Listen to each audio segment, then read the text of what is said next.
Hello అందరికీ, welcome to Madhu graceful bytes. ఈరోజు మన ఛానల్లో మీకోసం సూపర్ టేస్టీగా ఈజీగా చికెన్ కర్రీ ఎలా ప్రిపేర్ చేయాలో చూపిస్తున్నాను. ఈరోజు నేను చేసే ప్రాసెస్ వచ్చేసి చాలా ఈజీగా ఉంటుంది. ఒకేసారిగా మనం అన్ని ఇంగ్రీడియంట్స్ మిక్స్ చేసుకొని చాలా తక్కువ టైంలో ప్రిపేర్ చేసుకోవచ్చు. కానీ టేస్ట్ మాత్రం చాలా బాగుంటుంది. ఒక మంచి టేస్ట్ తోటి, ఒక మంచి స్పైసీనెస్ తోటి ఈ చికెన్ గ్రేవీ అనేది ఉంటుంది. ఇది చేసుకునే ప్రాసెస్ కూడా ఎవరైనా ఈజీగా ప్రిపేర్ చేసుకోవచ్చు. అది కూడా థిక్ గ్రేవీ ఎలా రావాలో ఇక్కడ నేను మన వీడియోలో చూపిస్తున్నాను.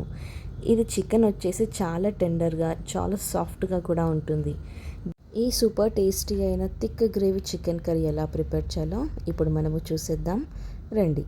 ముందుగా ఇక్కడ నేను చికెన్ని తీసుకున్నాను. కర్రీ కట్ పీసెస్ తీసుకున్నాను, మీడియం సైజ్. అలాగే ఇక్కడ నేను విత్ బోన్స్ తీసుకున్నాను. దీన్ని మనం నీట్గా వాష్ చేసుకొని ఇప్పుడు మనం రెడీగా పెట్టుకోవాలి.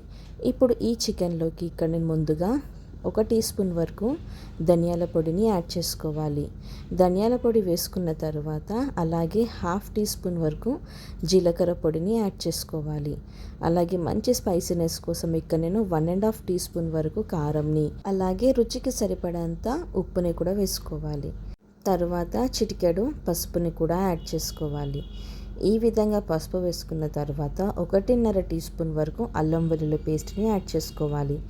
అల్లం వెల్లుల్లి పేస్ట్ వేసుకున్న తర్వాత ఒకసారి మనం మిక్స్ చేసుకోవాలి. ఇక్కడ మనం వేసుకున్న ఉప్పు, కారం, అల్లం వెల్లుల్లి పేస్ట్ అన్నీ కూడా చికెన్ ముక్కలకి చక్కగా పట్టేసుకోవాలి. ఈ విధంగా ఒక 2 నిమిషాల వరకు మనం చక్కగా వీటిని మిక్స్ చేసుకోవాలి. ఇలా మనం మిక్స్ చేసుకున్న తర్వాత ఇప్పుడు దీంట్లోకి మెయిన్ ఇంగ్రీడియంట్ ఫ్రైడ్ ఆనియన్స్ వేసుకుంటున్నాను. ఇలా మనం ఫ్రైడ్ ఆనియన్స్ వేయటం వల్ల చికెన్ అనేది చాలా టేస్టీగా ఉంటుంది. ఇలా ఫ్రైడ్ ఆనియన్స్ వేసుకొని ఒకసారి మనము మిక్స్ చేసుకోవాలి. ఇలా మనం వీటిని మిక్స్ చేసుకున్న తర్వాత ఇప్పుడు దీంట్లోకి మనము కొద్దిగా ఇక్కడ నేను 2 నుంచి 3 వరకు టమాటోస్ని ఇలా మిక్స్ చేసుకొని టమాటో ప్యూరీని యాడ్ చేసుకుంటున్నాను. గ్రేవీ కన్సిస్టెన్సీ అనేది బాగా వస్తుంది. ఇలా మనం టమాటో ప్యూరీని కూడా వేసుకొని మిక్స్ చేసుకున్న తర్వాత ఇక్కడ నేను 1 టేబుల్ స్పూన్ వరకు పెరుగుని కూడా యాడ్ చేసుకుంటున్నాను. పెరుగు, టమాటో ప్యూరీ వేయటం వల్ల గ్రేవీ అనేది చక్కగా వస్తుంది. ఈ విధంగా పెరుగు కూడా వేసుకొని ఒకసారి మనం మిక్స్ చేసుకొని పక్కకు పెట్టేసుకోవాలి. ఇప్పుడు మనం బాండి పెట్టుకొని ఆయిల్ని వేసుకోవాలి. దీంట్లోకి మనము హోల్ గరం మసాలాని వేసేసుకోవాలి. ఇవి కొద్దిగా వేగిన తర్వాత మనం ముందుగా మిక్స్ చేసి పెట్టుకున్న చికెన్ని వేసేసుకోవాలి. ఈ విధంగా చికెన్ని వేసుకొని కొద్దిగా వాటర్ని వేసుకొని మనం ఒకసారి మిక్స్ చేసుకోవాలి. మీడియం ఫ్లేమ్ పెట్టుకొని ఒక 2 నిమిషాల వరకు మిక్స్ చేసుకున్న తర్వాత 1 గ్లాస్ వరకు వాటర్ని వేసుకోవాలి. వాటర్ని వేసుకొని ఒక 10 నిమిషాల వరకు కంప్లీట్ లో ఫ్లేమ్లో ఉడికించుకోవాలి. తర్వాత దీంట్లోకి మనం కొద్దిగా పుదీనా, అలాగే 3 నుంచి 4 వరకు పచ్చిమిర్చిని వేసుకొని మిక్స్ చేసుకోవాలి. ఇక్కడ మనం ఈ కర్రీ ప్రాసెస్ అంతా కూడా మీడియం ఫ్లేమ్ లేదా లో ఫ్లేమ్లోనే చేసుకోవాలి.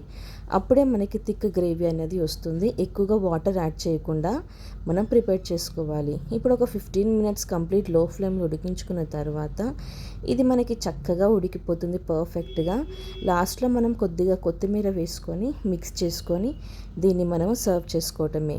ఇది కంప్లీట్గా మనకు ఒక 20 నుంచి 25 మినిట్స్లో మంచిగా రెడీ అయిపోతుంది. హై ఫ్లేమ్ అస్సలు వాడకుండా మీడియం ఫ్లేమ్, లో ఫ్లేమ్లోనే ఈ చికెన్ని ప్రిపేర్ చేసుకోవాలి. అప్పుడే మనకి థిక్ గ్రేవీ అనేది వస్తుంది. చూసారు కదా, చాలా సింపుల్గా ప్రిపేర్ చేశాను. మనకి అసలు టైం లేనప్పుడు, ఇలాంటి చికెన్ కర్రీ తినాలి అనిపించినప్పుడు ఇలా ప్రిపేర్ చేసుకోండి.